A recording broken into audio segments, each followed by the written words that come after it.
In today's video, I'm going to teach you how to link pages together in Dreamweaver.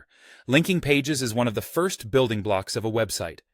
When you create a link the right way inside Dreamweaver, it writes the correct href path for you and keeps it consistent if you move files around later.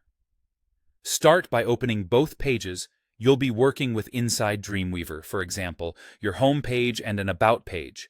Having both open makes it easy to check file names and confirm you're linking to exactly the page you expect. Next, switch to the page where you want the link to live. Often, that's the home page, but it can be any page in your site. Think about where your visitors should click from and what destination makes sense for them. Highlight the text or select the image you want to turn into a clickable link. For text links, choose clear, descriptive wording like "about our team" rather than vague phrases.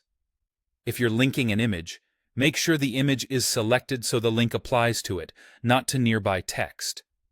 Look toward the bottom of the workspace for the Properties panel, also called the Property Inspector.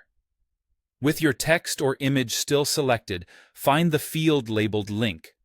This is where Dreamweaver will store the path to the page you're linking to.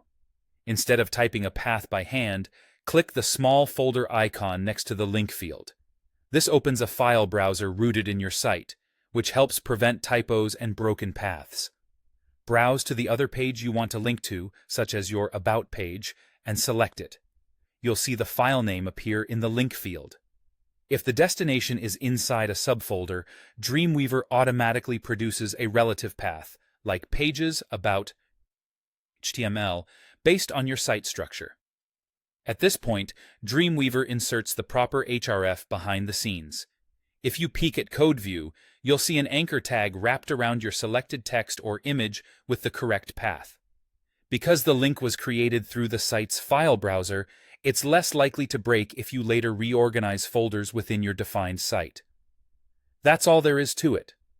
Open the pages, choose where the link belongs, select your text or image, use the link field's folder icon, pick the destination page, and let Dreamweaver handle the href. Use this same approach to connect any two pages across your project and keep your navigation clean, consistent, and easy for visitors to follow.